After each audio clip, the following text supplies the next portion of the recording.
Hello and welcome to FUTube, which to build more buzz, we're renaming Game of Moans.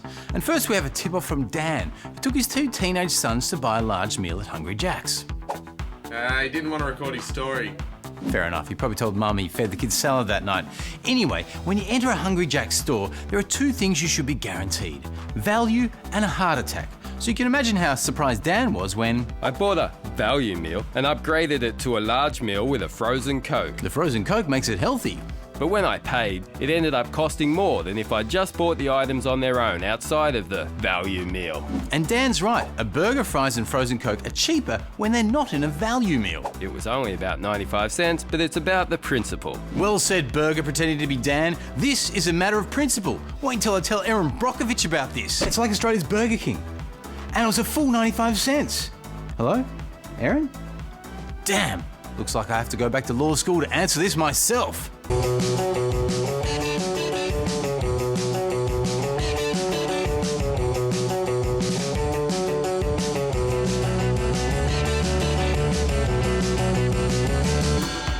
Damn, probably should have studied the consumer law in that montage.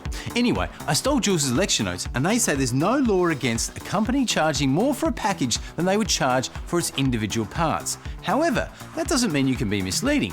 We think if you buy a value meal, it should always be the best value way to buy that meal. So we asked Hungry Jack's if they knew this was happening, and they admitted, If a customer substitutes a discounted beverage such as a water or a $1 frozen Coke, purchasing individual meal items is more cost effective. so if you go for the healthier option of a water in a meal, the cash register won't adjust to the cheapest price, and the teller won't tell you it's more expensive. Good to know. We also asked Hungry Jack's if they thought this was misleading, and they admitted, nothing. I guess when it comes to this great frozen Coke value meal ripoff, they're just telling us to Let it go, let it go. And now to Anton, who has a bit of an FU for NAB. So I signed up for a fixed rate home loan, but when the loan started, I realised the rate was actually higher. Now I know what you're thinking, he probably just put on his helmet and took that money straight back. But no, instead he asked NAB why the 4.99% fixed rate he signed up to was now 5.19%. They said that if I wanted a lower rate from the start, I would have had to pay a $500 fee to actually lock in the fixed rate. Great. So if you want to fix your fixed interest rate, you have to pay a fee to fix the fixed rate rate. This system needs to be fixed. I know who we need. I'm a fixer. I fixed it. Maybe not. And unfortunately, the Australian consumer law can't fix it either, because it doesn't apply to fixed home loans or credit generally. For that, the National Credit Code is your go-to wad of impenetrable legislation, which sadly, I have no idea about. Hang on.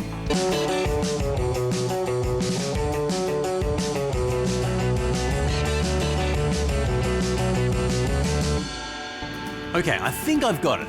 Under the credit code, how and when your interest rate is set or changed must be clearly set out in a credit contract, which it was for Anton, so sadly we can't help him out. But we can all Learn from my mistakes. And one of Anton's mistakes, other than the Battle of Glenrowan, I'm not Ned Kelly. was that he only realised the rate had gone up after he had settled.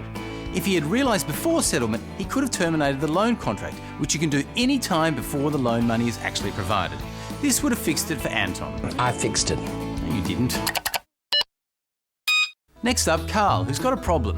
And no, it's not a drinking problem. In late February 2015, my wife was involved in a motor accident in the small northeast Victorian town of Yakadanda. And Carl's wife did what you do when you crash. She got on the phone to the RACV seeking a tow truck and to report the accident. My wife had to sit on the phone in a queue for nearly an hour. Which means A charge of $60. just for the call to the RACV. And what was their excuse? The call centre was busy. And if you look at their ads, I think you can see why no one was answering the phones.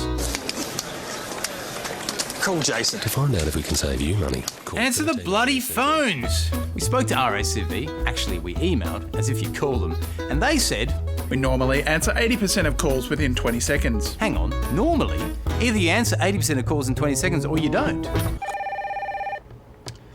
Normally I'd answer that, so don't include that in your survey. Now obviously call volumes can change and we're not expecting a business to be able to pick up immediately all the time. But businesses like RACV who only offer 13 or 1300 numbers are making their customers pay for their lack of call centre staff.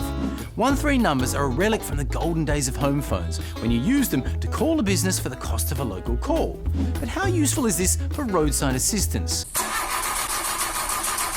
Oh, stupid car! Luckily I brought the landline today. Now we predominantly use mobile phones and 13 and 1300 numbers are at best charged as timed calls or at worst aren't even included in your cap. And calling a business, especially an emergency line, is different to calling friends or family because, hi Nan. Hi Craig. Your grandfather and I were just eating some mutton we bought on You sale. can control the length of the call, but when your car is smashed by the side of the road in Yakandakandandra or whatever and you need assistance, then it's kind of out of your control. Normally I would answer that, but I need to throw this at my co-worker. So given the business is in control of how long you'll be on hold, they should use a 1-800 number where they cover most of the cost, not their customer. In fact, with these mobile phone companies, 1-800 calls are now totally free.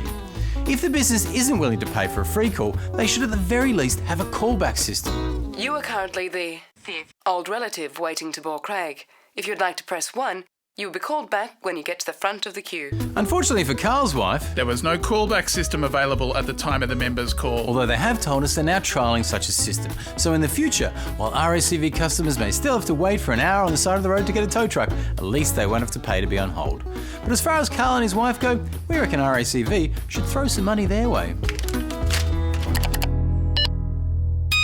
And finally, the tragic tale of the missing Chupa Chups. My teacher thought we'd been exceptionally good children, so she decided to give us all Chupa Chup lollipops. Because sugar will ensure that good behaviour continues. She bought a packet of 25 lollipops for our class of 25 people, but when she started handing out the lollipops, we found that there were only 17 in the packet. This meant that the numbers were unfair, and so no one ended up getting Chupa Chups.